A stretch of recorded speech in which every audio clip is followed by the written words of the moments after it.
विशुद्धि के बाद साधक एक अजीब स्थिति में प्रवेश करता है। यहाँ न तो शब्दों की कमी होती है और न ही समझ की, लेकिन फिर भी भीतर कुछ असहज होने लगता है। जैसे सब कुछ स्पष्ट होते हुए भी अधूरा हो, जैसे जीवन अब भी चल रहा हो लेकिन उसकी पकड़ ढीली पड़ने लगी हो। क्योंकि अब साधक उतना नहीं बोलता जितना पहले बोलता था, और उससे भी ज्यादा अब वह उतना नहीं सोचता जितना पहले सोचता था। और यही पहली बार मन को डराने लगता है, क्योंकि मन की आदत गति की होती है। वह या तो बोले या विश्लेषण करे या सही गलत तय करे या भविष्य की तैयारी में लगा रहे। लेकिन जब विशुद्धि के बाद शब्द हल्के पड़ जाते हैं और सोच अपने आप धीमी होने लगती है, तो मन पहली बार खुद को बेकार महसूस करता है, जैसे उसकी जरूरत ही नहीं रही हो। और यही वह क्षण है जहां साधना एक नए मोड़ पर पहुंचती है, क्योंकि अब चुनौती बाहर की नहीं रहती, अब चुनौती भीतर के उस देखने वाले से होती है जो अब तक हर अनुभव को पकड़ कर बैठा था। इस स्तर पर साधक ये नहीं कह सकता कि कुछ गलत हो रहा है, क्योंकि कुछ भी गलत नहीं लग रहा, लेकिन फिर भी भीतर एक बेचैनी है। एक ऐसी बेचैनी जो किसी समस्या से नहीं बल्कि किसी आदत के छूटने से पैदा होती है। और यह आदत थी हर चीज को देखने, समझने और नियंत्रित करने की। अब साधक धीरे धीरे यह नोटिस करने लगता है कि उसने जीवन को कभी जिया नहीं, उसने जीवन को हमेशा देखा है।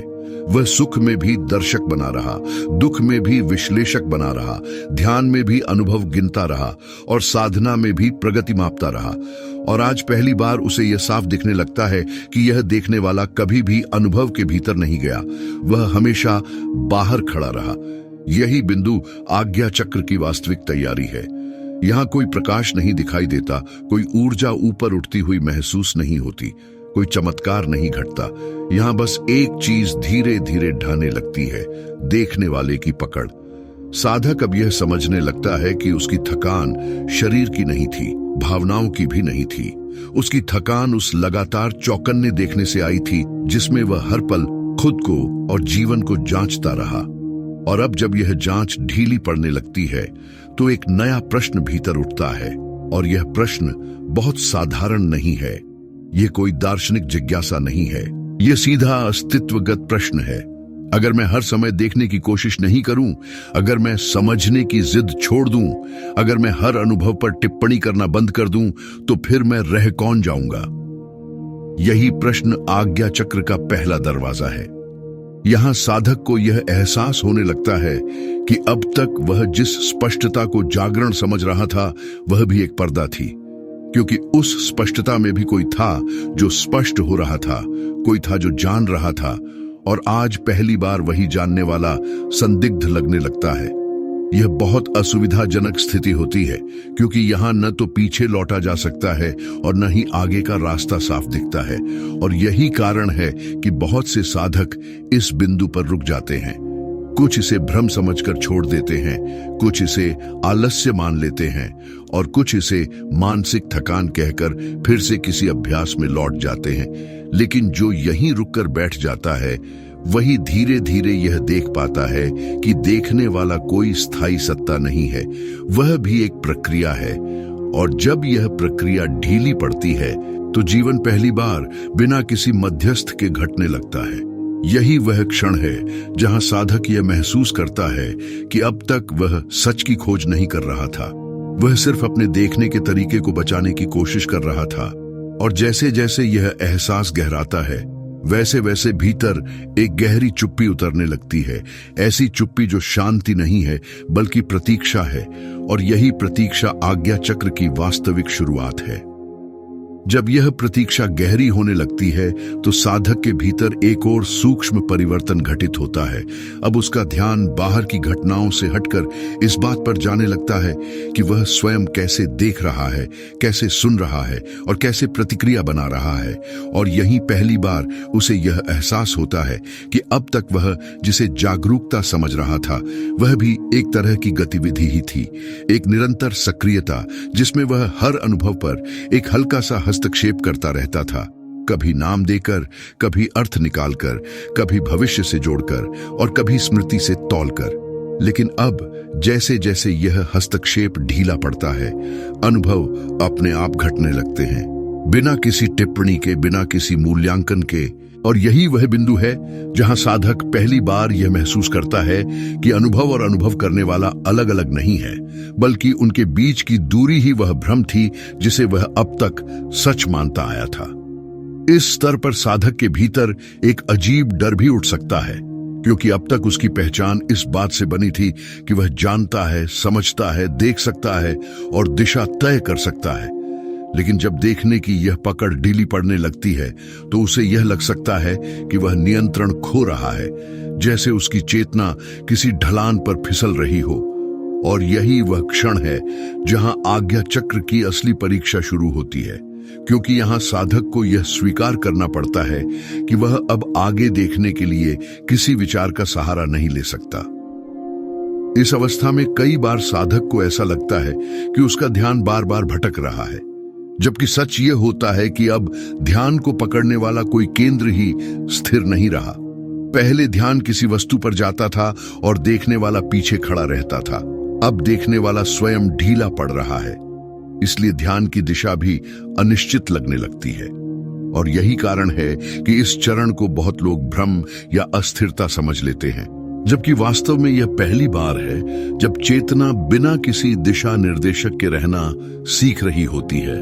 या साधक को यह भी दिखने लगता है कि उसने जीवन में कितनी बार अपने देखने को सच मान लिया और उसी के आधार पर निर्णय किए, रिश्ते बनाए और अर्थ गढ़े।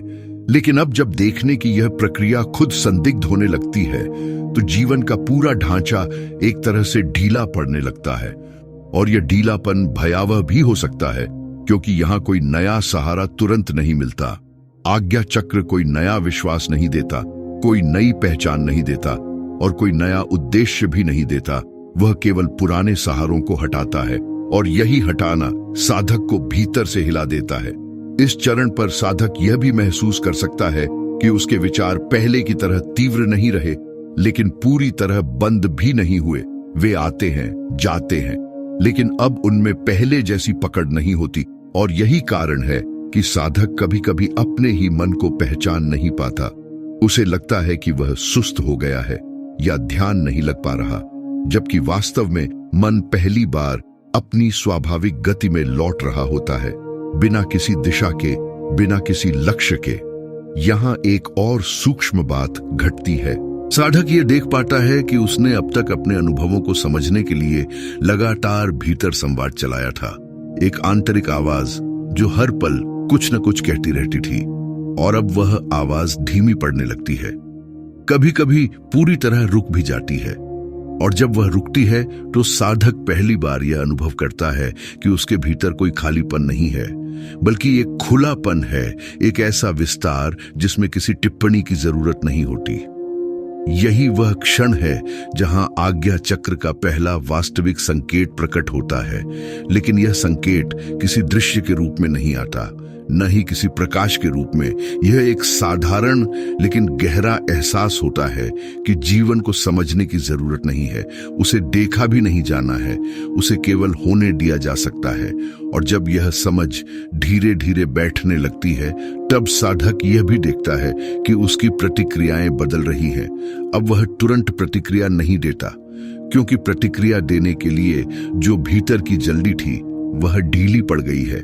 और इसी ढीलापन में एक नई स्पष्टता जन्म लेती है, ऐसी स्पष्टता जो सोच से नहीं आती, बल्कि सोच के रुकने से प्रकट होती है। इस अवस्था में साधक को कई बार ऐसा भी लग सकता है कि वह निष्क्रिय हो रहा है, कि उसकी धार कम हो रही है। लेकिन वास्तव में यहां उसकी धार पहली बार गहराई की ओर जा रही होती है, क्योंकि अब वह सतह पर प्रतिक्रिया नहीं कर रहा, बल्कि भीतर से उभरने वाले उत्तरों को प्रतीक्षा करने दे रहा होता है। यही प्रतीक्षा आज्ञा चक्र की गहरी शुद्धि है, क्योंकि यहां साधक यह सीख रहा होता है कि हर प्रश्न का उत्तर तुरंत नहीं चाहिए और हर अनुभव का अर्थ निकालना आवश्यक नहीं है। और जैसे जैसे यह स्वीकार्यता गहरी होती है, वैसे वैसे देखने वाला और देखा जाने वाला एक दूसरे में घुलने लगते हैं। और साधक पहली बार यह महसूस करता है कि चेतना किसी केंद्र में बंधी हुई नहीं है, वह हर जगह है, हर अनुभव में है, बिना किसी सीमा के। और यही अनुभव धीरे धीरे उसे उस द्वार के पास ले जाता है जहां आज्ञा चक्र की अगली परत खुलने वाली होती है। जैसे ही यह अनुभव गहराने लगता है कि देखने वाला और देखा जाने वाला धीरे धीरे एक दूसरे में घुल रहे हैं, साधक के भीतर एक और सूक्ष्म लेकिन निर्णायक परिवर्तन घटित होता है। अब उसका ध्यान अनुभव की सामग्री से हटकर उस स्थान पर जाने लगता है जहां से अनुभव उत्पन्न हो रहा है। और यहीं पहली बार उसे यह एहसास होता है कि अब तक वह हर चीज को बाहर खोजता रहा था, जबकि देखने का स्रोत कभी बाहर था ही नहीं। इस बिंदु पर साधक यह देखता है कि विचार, भाव, स्मृति, कल्पना सब कुछ भीतर उभरता है और वहीं विलीन हो जाता है। लेकिन इन सब के पीछे जो मौन साक्षी है, वह किसी हलचल में शामिल नहीं होता। वह न प्रतिक्रिया करता है, न हस्तक्षेप करता है और न ही किसी परिणाम की अपेक्षा रखता है। यही साक्षी भाव आज्ञा चक्र की असली भूमि है। लेकिन यहां पहुंचते ही एक नया भ्रम भी जन्म ले सकता है, क्योंकि अब साधक यह मानने लगता है कि वह साक्षी बन गया है। और यहीं से एक नया अहंकार आकार लेने लगता है, सूक्ष्म, शांत लेकिन बेहद चालाक। अब अहंकार शक्ति या पहचान के रूप में नहीं आता, वह आता है देखने वाले के रूप में। वह यह कहता है कि मैं देख रहा हूं, मैं समझ रहा हूं, मैं जागरूक हूं। और यही आज्ञा चक्र की सबसे खतरनाक परीक्षा है, क्योंकि यहां अहंकार आध्यात्मिक भाषा पहन लेता है। इस अवस्था में साधक को यह समझना पड़ता है कि साक्षी भी एक अवस्था है, कोई अंतिम सत्य नहीं। क्योंकि जब तक कोई देखने वाला मौजूद है, तब तक देखने और देखे जाने के बीच एक सूक्ष्म दूरी बनी रहती है। आज्ञा चक्र की यह परत साधक को यही दिखाने आती है कि जब तक साक्षी भी बचा है, तब तक पूर्ण एकता नहीं है। लेकिन यह समझ धीरे धीरे उतरती है, क्योंकि यहां साधक को किसी क्रिया के माध्यम से आगे नहीं बढ़ना होता। यहां उसे केवल यह देखना होता है कि देखने वाला भी अपने आप प्रकट हुआ है। जैसे ही यह देखा जाता है, वैसे ही साक्षी की पकड़ भी ढीली पड़ने लगती है। इस चरण पर कई बार साधक को ऐसा अनुभव हो सकता है कि वह स्वयं को खो रहा है, कि उसकी पहचान धुंधली हो रही है। और यही वह डर है जो अधिकतर साधकों को यहां से वापस खींच लेता है, क्योंकि अब तक साधना ने उसे कुछ न कुछ दिया था, शांति, स्पष्टता, संतुलन। लेकिन यहां साधना कुछ देने के बजाय सब कुछ छीनने लगती है। और यह छीनना केवल बाहरी नहीं होता, यह भीतर की सबसे प्रिय धारणाओं का टूटना होता है। साधक यह भी देखता है कि अब उसके प्रश्न बदल गए हैं। पहले वह पूछता था कि यह अनुभव क्या है, यह क्यों हो रहा है और आगे क्या होगा। लेकिन अब प्रश्न उठता है कि यह सब देख कौन रहा है। और जैसे ही यह प्रश्न पूरी ईमानदारी से उठता है, उत्तर मिलने से पहले ही प्रश्न घुलने लगता है। क्योंकि आज्ञा चक्र में प्रश्न का उत्तर किसी शब्द में नहीं आता, वह प्रश्न के गलने के रूप में आता है। इस अवस्था में साधक को यह भी दिखने लगता है कि उसने जीवन में कितनी बार अपने अनुभव को शब्दों में बांधकर सुरक्षित महसूस किया था। उसने नाम देकर, श्रेणी बनाकर और व्याख्या करके अपने डर को ढक लिया था। लेकिन अब शब्दों की यह सुरक्षा काम नहीं करती। अब कोई नाम अनुभव को पकड़ नहीं पाता, अब कोई व्याख्या उसे स्थिर नहीं कर पाती। और यही कारण है कि यहाँ साधक को एक अजीब असहायता महसूस हो सकती है, जैसे वह किसी खुले आकाश में खड़ा हो, जहां कोई दीवार नहीं है, कोई दिशा नहीं है और कोई पकड़ नहीं है। लेकिन इसी असहायता में एक गहरी स्वतंत्रता छुपी होती है, क्योंकि यहां पहली बार साधक यह अनुभव करता है कि उसे सुरक्षित रहने के लिए किसी पहचान की जरूरत नहीं है। इस स्तर पर ध्यान भी पूरी तरह बदल जाता है। अब ध्यान का अर्थ किसी वस्तु पर टिकना नहीं रह जाता, बल्कि हर वस्तु को आने जाने देना बन जाता है, बिना किसी पसंद या नापसंद के।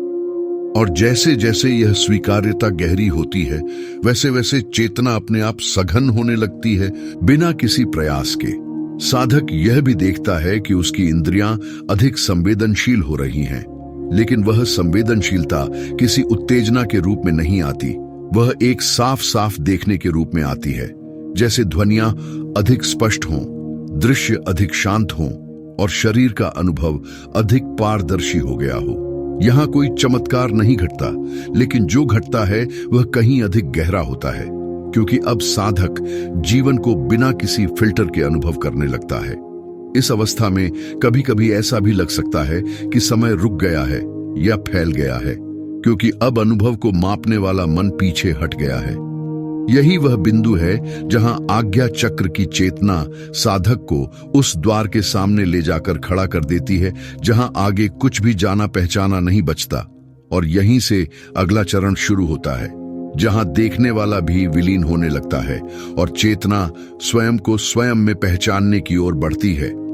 जैसे ही यह अनुभव स्थिर होने लगता है कि देखने वाला भी एक अवस्था है और उसका भी गलना संभव है, साधक के भीतर एक और गहरी परत खुलने लगती है। अब वह यह देखता है कि अब तक जो भी खोज थी वह हमेशा किसी न किसी सूक्ष्म केंद्र से संचालित हो रही थी। कभी यह केंद्र मन था, कभी भावना, कभी शक्ति, कभी हृदय, और अब साक्षी। लेकिन हर केंद्र अंततः एक ही बात को पकड़े हुए था, अस्तित्व पर नियंत्रण की इच्छा को। आज्ञा चक्र की इस परत में साधक पहली बार यह स्वीकार करने लगता है कि वह वास्तव में कुछ भी नियंत्रित नहीं कर रहा, न अनुभव को, न चेतना को, न ही अपने भीतर उठने वाले परिवर्तनों को। यह स्वीकार करना आसान नहीं होता, क्योंकि यहां तक कि पूरी यात्रा में साधक ने अनुशासन, साधना और समझ के माध्यम से स्वयं को आगे बढ़ाया था। लेकिन अब उसे यह दिखने लगता है कि जितना अधिक वह आगे बढ़ने की कोशिश करता है, उतना ही वह एक सूक्ष्म तनाव पैदा करता है। इस बिंदु पर साधना का अर्थ पूरी तरह बदल जाता है। अब साधना का मतलब प्रयास नहीं रह जाता, बल्कि प्रयास का अंत बन जाता है। यही वह क्षण है जहां साधक पहली बार यह महसूस करता है कि उसकी सबसे बड़ी थकान कर्म से नहीं, ध्यान से नहीं, बल्कि बनने की कोशिश से आई थी।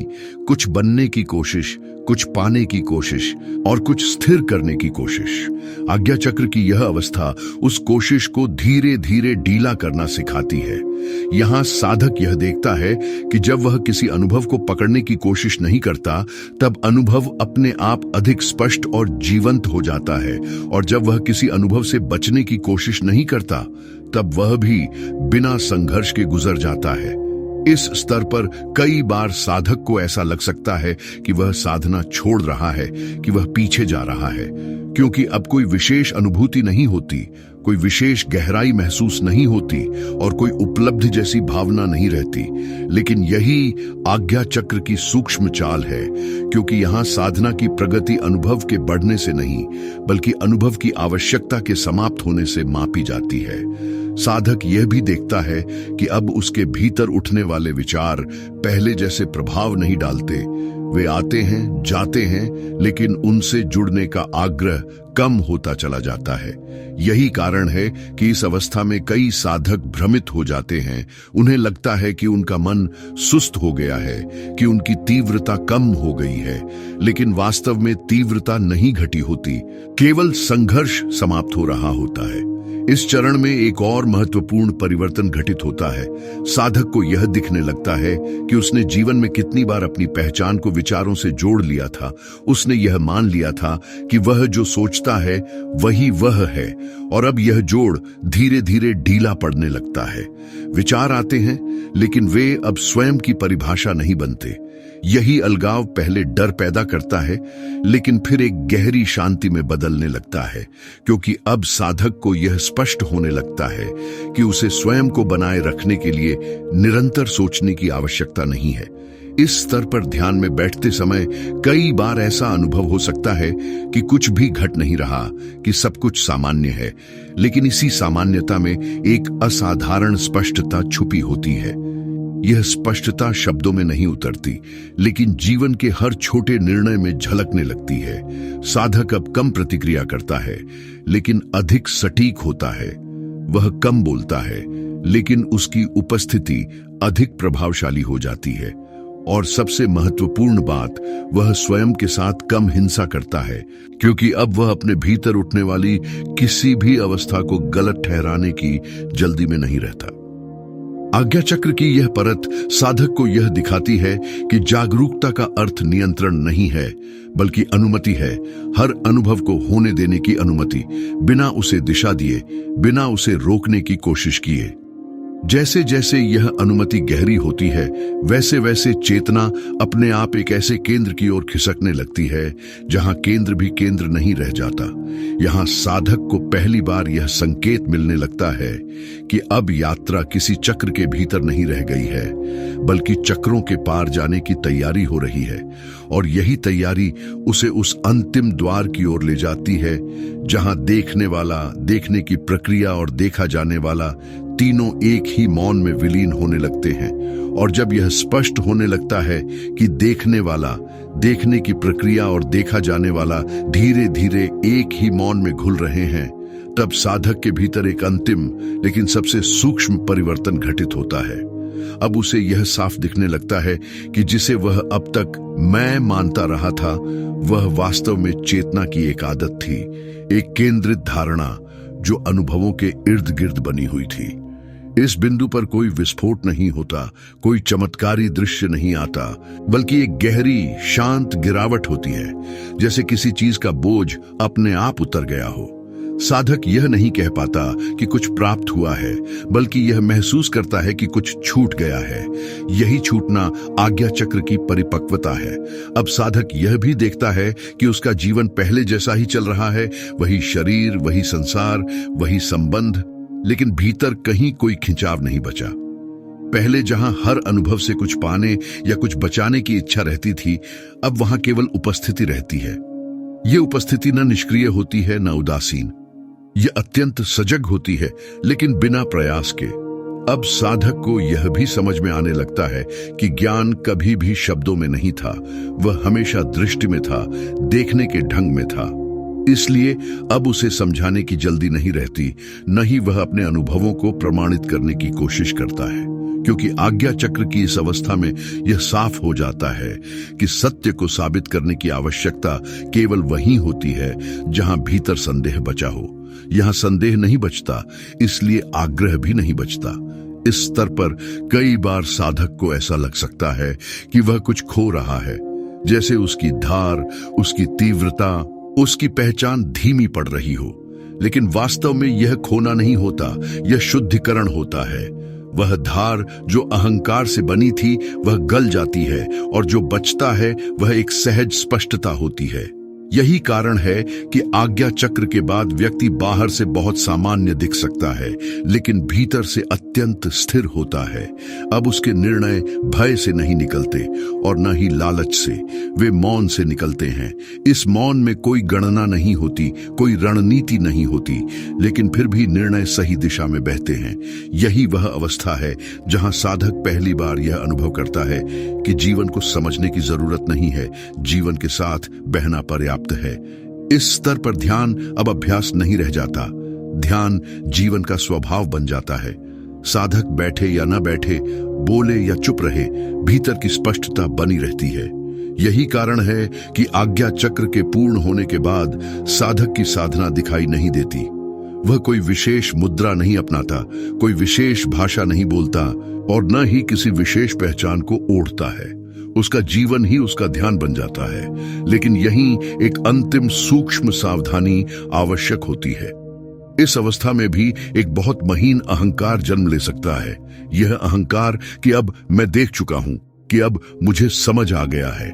यही अहंकार आगे की यात्रा को रोक सकता है। इसलिए शास्त्र कहते हैं कि आज्ञा चक्र की पूर्णता विनम्रता में है।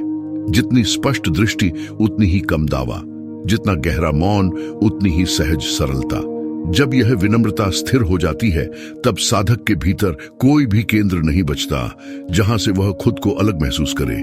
यही वह क्षण है जहां आज्ञा चक्र अपना कार्य पूर्ण करता है और चेतना सहस्रार की ओर नहीं बढ़ती, बल्कि स्वयं को उसमें गिरते हुए पाती है। सहस्रार कोई अगला अनुभव नहीं होता, वह अनुभवों का अंत होता है।